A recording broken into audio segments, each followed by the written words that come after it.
증권 신고서를 냈는데 그게 미흡하다고 할 때 감독원이 우리가 왜 증정을 요구를 하는지 설명을 좀 하겠노라 라면서 보도자료를 내는 것 자체가 이례적인 건데 PPT 자료만 떡 해놓고 아이고 뭐 알아서 보고 판단하시라. 두산그룹이라고 하는 이 회사가 최근 몇 년간의 자본시장의 변화 트렌드를 많이 놓친 것 같아요.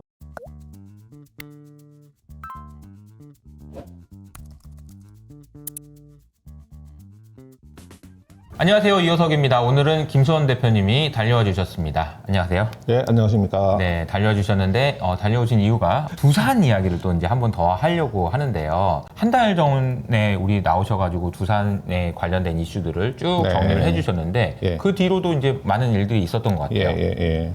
한 달 전에 출연해서 두산 이야기를 한번 했었는데 최근에 두산 사업 재편 관련해서 하나의 또 뭐 변곡점이 발생한 느낌이 들어서 오늘 또 한번 출연해서 말씀을 드리려고 합니다. 8월 25일 날 네. 금융감독원이 두산에 대해서 증권 신고서를 정정을 하라 두 번째 요구를 했죠. 네. 2차 정정 요구를 했는데 네. 자 그러면 두산 입장에서는 뭐 정정 신고서를 제출을 하고 사업 재편을 진행을 하면 되겠죠.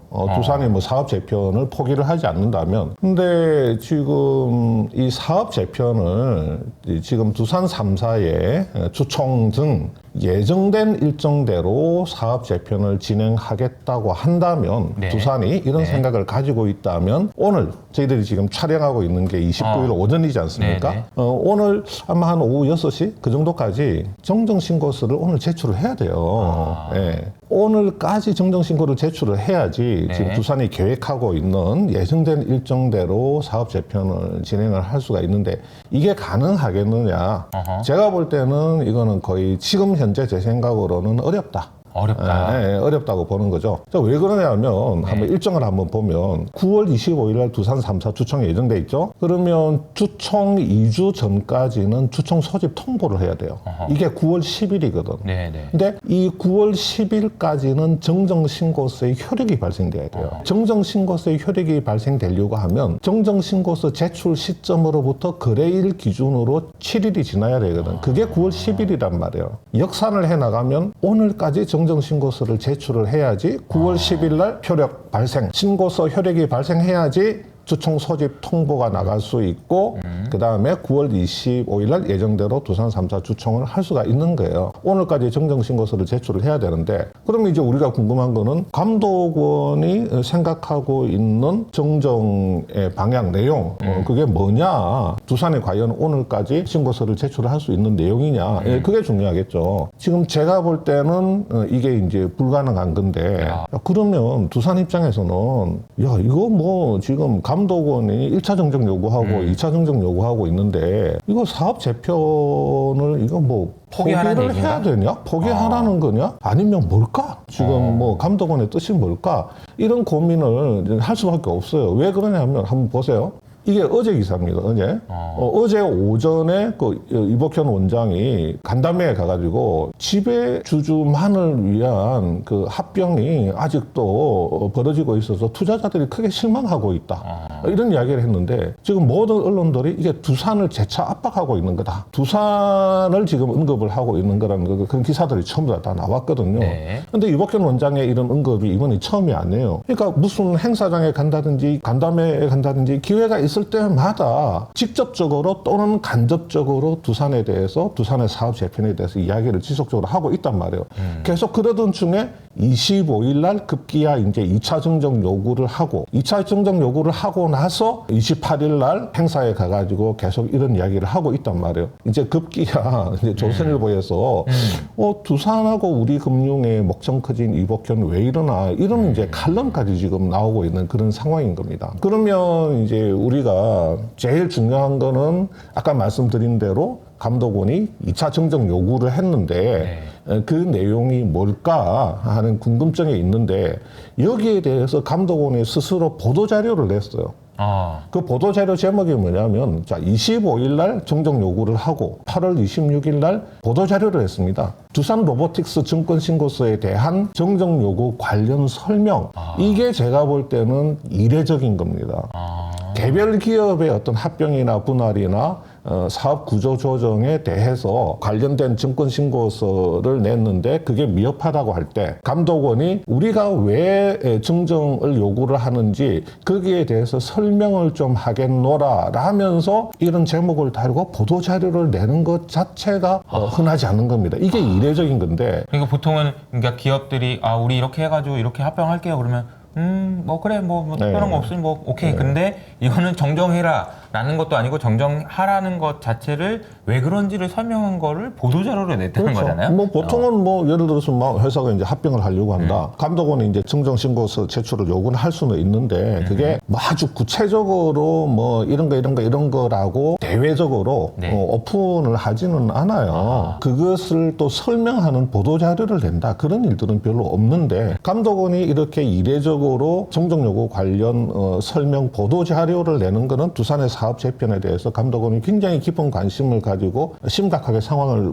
보고 있다. 이런 이야기가 될 수가 있고 이런 조치 자체가 이례적인데 더 이례적인 건 뭐냐면 더 이례적인 것도 있군요. 이 보도자료 안에 담겨 있는 내용이에요. 이게 지금 감독원이 보도자료에 그 담은 내용을 제가 거의 그대로 따왔습니다. 네. 정정 요구 배경 이렇게 뭐야? 있는데 자 이거 뒤에서 다 설명을 드리겠지만 일단 한번 볼게요. 분할 신설 부문 두산 에너빌리티에서 떨어져 나오는 분할 신설 부분의 수익 가치는 일반적으로 공정타당하다고 인정되는 모형을 준수해야 하므로 현금 흐름 할인법이나 배당 할인법과 같은 미래 수익에 기반한 모형을 적용을 해서 기존에 두산이 제출했던 기준 시가 주가를 적용한 평가 방법과 비교할 것 등을 우리는 요구한다. 자, 그럼 우리는 이제 느낌적으로 알 수 있는 게, 뭐, 두산은 뭔가 기준 시가, 주가로 뭔가를 평가를 해서 공시를 했는데, 감독원은,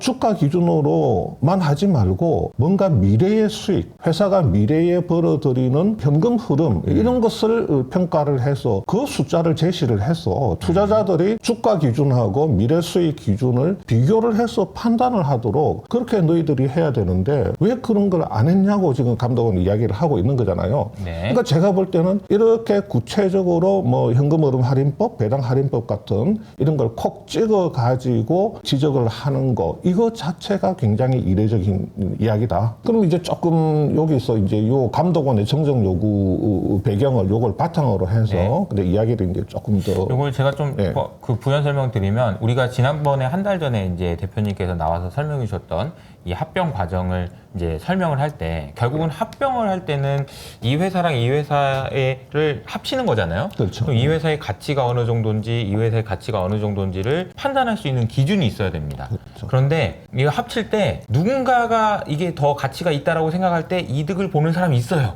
이게 작다고 생각할 때 합치면은 또 이득을 보는 사람이 있고요. 그래서 결과적으로는 이 회사가 어느 정도의 가치가 있는지를 결정하는 것에 따라서 누군가는 이득을 보고 누군가는 손해를 본단 말이죠. 그렇죠. 그래서 이제 금감원에서 얘기한 거는 니네들이 주가로 하는 거 보니까 이거 아니고 다른 방식으로 할 때는 니네들이 더 손해날 수도 있을 것 같은데 왜 그건 얘기 안 하고 주가로만 하는 거야? 라는 이야기를 제가 직접적으로 하진 않았지만 딱 이 얘기는 그 얘기예요. 그죠? 왜 구체적으로 이제 용어들이 어렵다 보니까 이 이야기를 읽으면 대부분의 투자자들은 일단 현금 흐름 할인법인지 뭔지도 모르겠고 배당인지도 이게 무슨 말인지를 일단 수익 가치부터 지금 안 들어오는데 지금 쉽게 말하면 이 합병하는 과정에서 누군가는 이득을 본 거기서 누군가는 이제 두산이겠죠. 두산이 이제 누군가겠죠.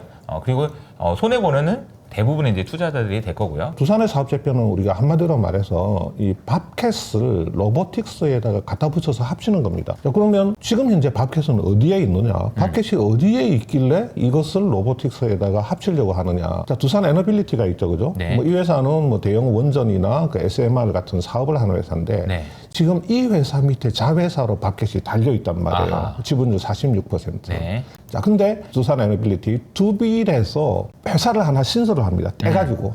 이 두빌에서 분할을 해서 하나를 신설을 하는데 사업을 떼가지고 나오지는 않아요. 이 사업은 그냥 기존의 두빌이 그대로 가지고 있어. 사업은 하나도 떼가지고 안 나오는데 밥캣 지분 46% 요것만 떼가지고 나온단 말이야. 요것만 떼가지고 분할해서 나오는 회사를 하나 만들어요. 그러니까 뭐 이 회사는 일종의 투자 회사고. 피퍼 컴퍼니네. 그러니까 자기 사업은 없어. 주식만 없어, 들고 있는 회사예요. 네, 그러니까 밖에 지분만 들고 있는 회사인데 요렇게 떼가지고 요걸 그냥 두는 게 아니고 요걸 이제 로보틱스에다가 합병을 시켜버려요. 이쪽으로 흡수를 시켜버려요. 그러면 로보틱스가 마켓 지분 46%를 들고 있는 이 구조를 일단은 만들고 그 다음 조치로 뭘 하냐면 자 이제 로보틱스 밑에 밥캣이 46% 자회사로 갔단 말이에요. 그 다음에는 뭘 하냐면 이 밥캣을 100% 완전 자회사로 만드는 거예요. 그럼 어떻게 하면 완전 자회사로 만들 수 있겠어요? 지금 46%인데. 그러니까 주식은 46%는 지가 들고 있는 거고 로보틱스가 나머지 54%는 밥캣의 일반 주주들이 들고 있단 말이야. 그쵸. 그러니까 로보틱스가 밥캣의 일반 주주들이 들고 있는 54%의 지분을 다 끌어당길 거란 말이야. 아하. 끌어당기면서 현금을 주는 게 아니고 로보틱스 신주를 발행해서 보상을 해줄 거라고. 밥캣의 일반 주주들 54% 지분을 로보틱스한테 주고 로보틱스가 그 대가로 현금이 아닌 로보틱스의 신주를 발행해서 주면 이렇게 로보틱스하고 밥캣이 100% 모자 회사로 가게 되고 이게 주식 교환을 하는 거죠. 그죠? 그러니까 이렇게 주식 교환을 해야 되는 거죠. 주식 교환을 하고 궁극적으로는 이렇게 100% 모자 회사를 그냥 합쳐버려. 종착지는 합병 로보틱스를 만드는 거야. 이제 로봇 사업하고 밥캣 사업을 다 가지고 있는 합병 로보틱스를 만드는 이게 이제 최종 종착지란 말이에요. 이렇게 가는 건데 다 알려진 것처럼 문제가 되는 부분은 뭐냐면 아니 밥캣 주주들은 그럼 나는 밥캣 주가가 조금 저평가돼 있고 근데 회사의 이제 실적도 좋고 사업성도 좋으니 이거 좀 장기적으로 보면서 이 밥캣의 이제 기업 가치 상승을 보고 있는데 갑자기 주식 교환을 한다고 하네? 내가 가진 주식을 주고 로보틱스 주식으로 네가 교환을 해가라. 이게 교환하기 싫으면 네가 시장에서 팔든지 아니면 주식 매수 청구권을 행사를 하고 너는 나가라. 이런 식으로 되니까 밥캣 주주들은 이제 짜증이 나는데 더군다나 이 로보틱스라는 게 지금 실적이 짱짱하게 나오고 있고 뭔가 숫자가 좋은 회사가 아니고 뭐 로봇 사업의 미래 성장성이 지금 이 주가에 잔뜩 담겨 있잖아요. 그러니까 이제 우리가 흔히 말해서 뭐 고평가됐다. 이런 이야기를 듣고 있는 회사거든. 그러니까 이제 성격이 다른 거예요. 그러니까 이제 밥캣과 로보틱스의 그러니까 로봇 사업과의 성격이 완전 다른 거죠. 그렇죠. 자, 그러면 문제는 이번 사업 재편에서 나타난 두 가지의 비율, 합병 비율과 교환 비율인데 합병 비율이라는 것은 뭐냐면 우리가 앞에서 본 대로 두 비례해서 분할되어서 신설된 회사. 아하. 밥캣의 지분만 보유하고 있는 이 회사를 로보틱스에다가 합병을 시켜버릴 때 합병 비율. 그 다음에 두 번째는 이 로보틱스하고 밥캣 일반 주주들이 주식을 교환할 때 그때 교환 비율이란 말이에요. 여기 교환 비율 같은 경우는 자 로보틱스 상장사. 그 다음에 밥캣은 상장사. 상장사하고 상장사가 주식 교환을 할 때는 주가에 따른다. 이게 이제 자본시장법에 나와 있단 말이에요. 시행령에 나와 있는데 다만 약간의 이제 유도리는 줘놨어요.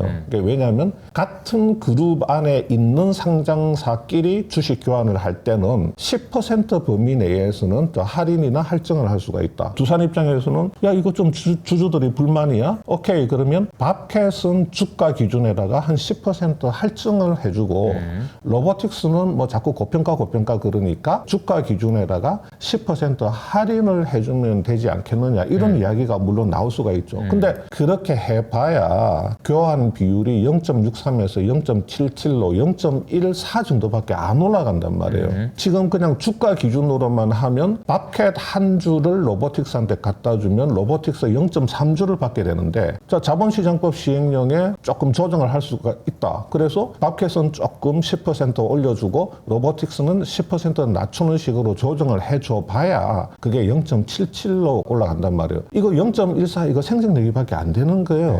그러니까 교환 비율을 가지고 계속 두산한테 뭐라고 해봐야 지금 현행 법으로는 두산도 어찌할 도리가 없는 거예요. 기껏 조정을 한다고 해봐야 0.77로까지 조정을 할 수밖에 없어요. 그러니까 우리가 자꾸 무슨 기사를 쓰면서 로보틱스하고 밥캣 간의 교환 비율을 두산이 그대로 유지하기로 했다. 감독원이 정정 요구를 하는데도 두산이 유지하기로 했다고 그런 기사를 쓰는 거는 별 의미가 없어요. 현행법에 이렇게 돼 있기 때문에 두산이 주가를 기준으로 교환 비율을 정하지 않으면 현행법을 위반하게 되는 거예요. 그러니까 법 자체는 문제일 수가 있죠. 상장사 대 상장사가 뭐 있는데 오로지 주가로만 하라고 하게 되면 이게 어떤 대주주의 의도에 따라서 이쪽은 주가가 좀 좋을 때 이쪽은 좀 주가가 안 좋을 때 뭐 합병을 하자, 교환을 하자. 그쵸. 이런 뭐 의도를 가지고 활용할 수도 있고 또 뭐 주가라고 하는 게 뭐 항상 뭐 객관적인 그 회사의 본질적 공정 가치를 담고 있는 것은 아닐 수가 있기 때문에 주가만으로 하게 한 법 자체가 잘못되어 있고 만약에 대주주가 그 법을 악용하려고 한다면 그런 대주주의 그 의도가 이제 나쁘다고 이야기할 수는 있는데 어쨌거나 지금 현행법으로는 이 교환 비율에 대해서는 뭔가 두산이 이걸 좀 바꾸려고 해도 이 한계가 있단 말이에요. 합병 비율이라고 하는 것은 좀 여지가 있습니다. 제가 볼 때 합병 비율이라고 하는 것은 좀 손을 댈 여지가 있다. 그러니까 사실 앞에 있는 그림에서 보면 이게 지금 합병이 된 다음에 교환을 하는 거잖아요. 그런 거죠. 일단 합병을 하고 나서 근데 합병 자체가 이제 좀 바꾸게 되면 좀 더 큰 의미가 있다는 설명이신 것 같아요. 합병을 한 뒤에 교환이 이루어진다고 하는 게 그 틀린 말은 아닌데 순서상으로는 이 합병하고 이 교환은 상관이 없어요. 이 교환은 로보틱스하고 박해 그렇죠. 주주 간의 이제 교환인 거고, 그렇죠. 이 합병은 이 두빌 분할 회사하고 로보틱스 간의 이제 합병이기 때문에 그렇죠. 이것은 이제 다른 개념이죠. 별개로 봐도 되는 거고요. 자, 이제 그 합병 비율로 이제 한번 가볼게요. 이 분할 신설 회사라고 하는 거, 네네. 두빌에서 떨어져 나오는 이 분할 신설 회사가 이게 이제 구조가 좀 묘해요. 분할 신설 회사 자체는 이거는 비상장이에요. 이런 거죠. 이제 분할 신설 회사는 이 회사가 원래 있었는데 직원도 있고 건물도 있고 뭣도 있고 그런 건데 근데 갑자기 이제 회사가 하나 뜩 떨어져 나왔어요. 근데 이 회사 아무것도 없어. 뭐가 있어? 그러면 주식이 있어 이 회사는. 이런 거죠. 그러니까 사업을 분할해서 나온 게 아니고 밥캣 지분만 이제 갖고 나오는데 갖고 나온 밥캣 지분은 상장이야. 상장인데 이 회사 자체는 비상장이란 말이에요. 네. 어디다가 합병을 하냐면 로보틱스라고 하는 상장 회사에다가 합병을 시켜요. 아하. 그러면 비상장 회사하고 상장 회사가 합병을 할 때는 이 비상장 회사는 어떻게 평가를 하느냐? 자산 가치를 구하고 수익 가치, 회사가 지금 가지고 있는 것. 순자산의 가치하고 앞으로 회사가 이제 벌어들이는 현금 흐름의 가치, 이거를 이제 섞어서 가중 평균을 해야 된다. 이 비상장 회사는 그렇게 해서 이 비상장 회사를 밸류에이션 해야 된다. 이게 이제 법에 이렇게 정해져 있는 거죠. 그럼 이제 그렇게 한번 해보자고요. 두산은 어떻게 했느냐? 이거를 밸류에이션을 어떻게 했느냐? 자, 자산 가치. 뭐 자산 가치라고 하는 것은 이제 순자산의 가치니까 회사가 갖고 있는 자산을 구하고 그 다음에 이제 부채를 구해가지고 자산에서 부채를 뺀 순자산을 구하면 된단 말이에요. 제일 중요한 거는 이제 자산이 얼마나 있느냐. 또 분할 신설회사에 자산이 뭐가 있어요? 사업 떼가지고 온 것도 없는데 사업 자산도 없잖아요. 갖고 있는 밥캣 지분 46%밖에 없어.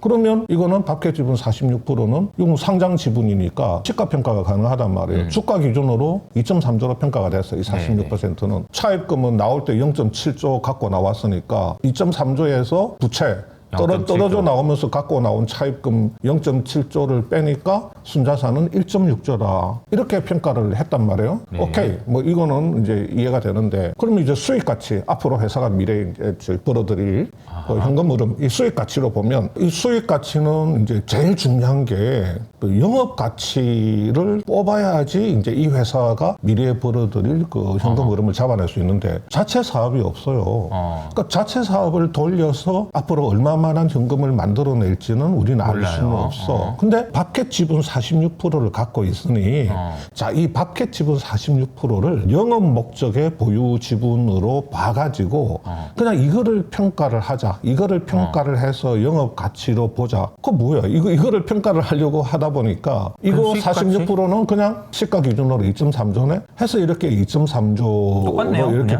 똑같아요. 거기다가 영업 가치에서 금융 부채를 빼면 수익 가치가 나온다. 숫자가 똑같은 거예요. 왜? 자산 가치 할 때도 밥캣 지분 46% 시가. 그 다음에 수익 가치 평가할 때도 어차피 밥캣 지분 46% 이거는 영업 목적 지분으로 봐서 나중에 이제 처분 가능한 거니까 이것도 그냥 시가로 평가해서 2.3조. 이렇게 했는데 감독원의 문제 삼는 게 딱 요거란 말이에요. 그러네요. 이거 수익 가치 평가를 그냥 밥캣 주가 시가로 했어? 그렇게 하지 마. 이제 앞에서 이제 제가 말씀드린 게 이제 좀 기억이 나시죠? 다시 감독원이 정정 요구한 한 번 더 읽어볼까요? 한 번 더 보면 분할 신설회사, 밥캣 지분을 소유한 분할 신설회사의 수익 가치는 공정타당한 모형을 준수해야 되는데 네. 시장에서 공정타당하다고 인정되는 모형에는 뭐가 있냐면 현금흐름할인법, 배당할인법과 같은 미래 수익에 기반한 모형이 있단 말이지. 아하. 이거를 적용을 해서 산출한 값을 제시를 해가지고 네. 두산 너네들이 이 밥캣에 그냥 기준 시가만을 적용해서 뽑아낸 이거하고 비교를 해서 투자자들한테 제시를 해줘라 이 이야기예요. 그러니까 지금 이 수익 가치라는 게 두산은 지금 밥캣 주가를 중심으로 계산을 했었단 말이에요. 이거를 하라고 지금 감독원이 요구를 하는데 그러면 감독원이 예시를 든 현금흐름 할인법. 현금흐름 할인법, 우리 말하는 이제 디스카운티드 캐시플로. 그러면 분할 신설회사가 미래에 창출하는 잉여 현금 흐름을 지금 현재의 가치로 이제 환산을 하는 거죠. 이제 할인을 할인하는 한다고 거죠. 이야기하죠. 자, 그럼 분할 신설회사가 미래에 창출하는 잉여 현금 흐름을 현재 가치로 환산해라, 할인해라 이야기인데 분할 신설회사는 떼 가지고 나온 사업이 없어요. 자기들이 영위하는 사업이 없으니까 미래에 창출할 수 있는 잉여 현금 흐름이라고 하는 것은 배당이다. 가지고 있는 밥캣 지분으로부터 나오는 배당. 이게 우리가 상식적으로 생각할 때 이거를 생각을 할 수 있잖아요. 네. 그렇게 되면 이거는 배당 할인법하고 거의 유사하게 된단 말이에요. 그러네요. 어차피 DDM 배당 할인법하고 거의 유사한 이야기가 되는데 한편으로는 제가 뭐 밸류에이션 전문가는 아니니까 그러면 감독원이 생각하는 거는 분할 신설 회사가 아니라 자회사로 가지고 있는 밥캣을 DCF로 돌려가지고 보유하고 있는 지분 46%를 곱한 만큼 이거를 산출하라고 하는 건가 하는 생각도 이제 한번 해볼 수는 있어요. 분할 신설 회사의 잉여 현금 흐름을 현재 가치로 할인하는 거냐, 아니면 밥캣의 잉여 현금 흐름을 계산을 해가지고 DCF로 분할 신설 회사가 지분 46% 갖고 있으니 거기다가 46%를 곱해라. 감독원의 의도가 어디에 있는지는 모르겠지만 어쨌든 간에 감독원의 포인트는 뭐냐면 시가로, 시장의 주가로 하지 마라. 하지 말고 최소한 현금 흐름 할인법에 어차피 뭐 배당 할인법이라고 하는 것도 근본적으로는 그냥 현금 흐름 할인인 거죠. 그쵸. 근본적으로는. 그러니까 현금 흐름 할인에 기반한 숫자를 뽑아가지고 주가 기준 숫자하고 비교를 해서 제시를 해줘라. 그러니까 지금 합병 회사가 밥캣을 들고 있으니까 주식을 들고 있으니까 그렇죠.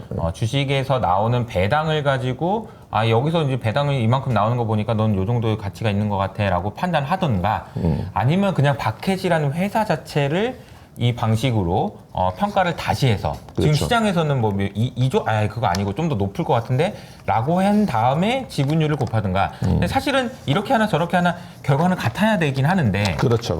근데 이제 어떻게 되는지는 좀 볼까요? 네, 뭐 DCF를 하건 DDM을 하건 밑에 있는 이 방법을 하건 어떤 방법을 하든지 간에 뭐가 전제되어야 되냐면 밥캣의 미래 추정 손익 계산서를 만들어야 돼요. 뭐 매출, 뭐 원가, 그래서 영업이익, 또 뭐 법인세 계산해주고 운전자본은 어떻게 돌아가는지, 뭐 캐펙스는 어떻게 돌아가는지 그런 것들을 쫙 다 뭐 한 5년치를 또 추정을 해가지고 뭐 또 그 연구성장률 적용해가지고 그거 뽑아내야 된단 말이에요. 밥캣의 현금 흐름이 요때 요만큼 나오니까 거기서 이제 취할 수 있는 배당이라든가 현금 흐름을 또 계산을 해야 되고, 아니 DCF가 됐건 DDM이 됐건 이 밥캣의 그 미래 추정 그 손익 계산서를 뽑아내는 게 이게 하루 이틀에 될 수 있는 게 아니란 말이에요. 그러니까 이제 이게 만약에 학생한테 숙제로 내서 밥캣 DCF로 한번 계산해 오세요. 해올 수 있죠. 해올 수 있죠. 뭐 이렇게 나도 이렇게 해서 그냥 이렇게 될 것 같은데 매출이 이렇게 될 것 같고 이렇게 될 것 같다고 뭐 금리 어떻게 넣어가지고.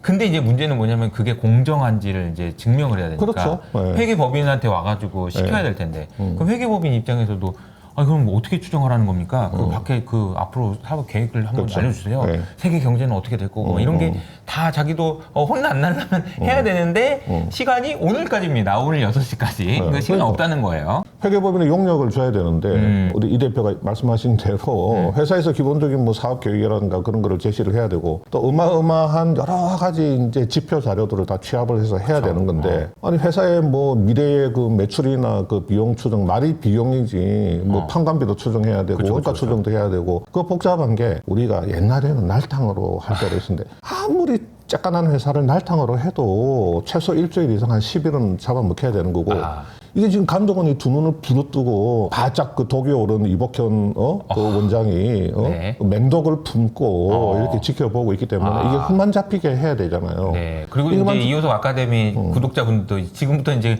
관심 있게 보시겠죠. 그러니까 더. 이거 하려고 하면 이게 뭐 거의 뭐 한 20일 이상 한 달은 잡아먹히는 그런 작업이니까 이거 25일 날 정정 요구를 하면서 딱 요거를 하라고 했는데 두산이 지금 회계법인하고 같이 이 작업을 해서 29일 날 이거를 제시를 하는 게 가능하겠느냐. 이거는 이제 뭐 우리가 볼 때는 너무너무 불가능에 가까운 거고 네. 만약에 두산이 감독원이 미래에 말이지 분명히 뭐 현금 흐름 할인법으로 하라고 할 것 같으니 할 가능성이 있어. 뭐 그래서 우리가 미리 작업을 해놓자. 나중에 감독원이 정정 요구를 할 때 짠 하고 이렇게 미리 해놨지롱 하고 이제 해놨지롱. 제시를 하자. 만약에 두산이 그래가지고 오늘 저녁 때 짠 하고 내놓는다 그러면 내가 볼 땐 두산은 더 쓰레기예요.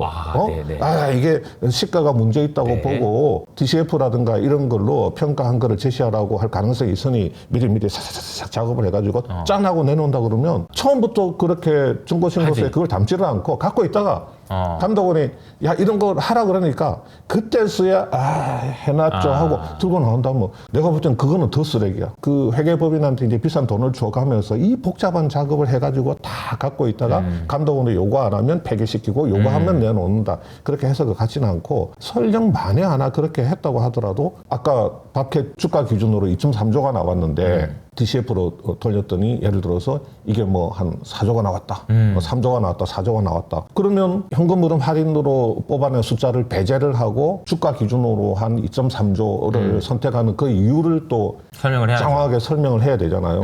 그러면 주주들 입장에서는 그 투자자들 입장에서는 주가 기준보다 훨씬 높은 숫자가 있는데 뭐 이런저런 뭐 논리를 갖다 대면서 그거를 배격을 하고 그보다 낮은 2.3조를 분할 신설 부분에 합병 가액으로 하게 되면 두빌 주주들은 그만큼 손해를 보게 되는 거거든요. 그건 또 주주들한테 이제 불을 지르는 행위가 될 수가 있죠. 두산은 이 밥켓 시가 기준으로 했는 거를 뭐라고 이야기하냐면 아니 주가에는 다 담겨 있는 거 아닙니까? 그 시장 참여자들의 미래 기대 수익이라든지 그 미래의 이제 그 현금 흐름이라든지 그런 게 다 그 융합되어서 주식시장이 얼마나 똑똑한데요. 이런 그 녹아가지고 그게 발현된 게 그게 주가인데 그래서 우리가 현금 흐름 할인 모형을 쓰지를 않고 그냥 시가평가 그 모형을 썼습니다. 라고 하는 게 지금까지의 두산의 주장이에요.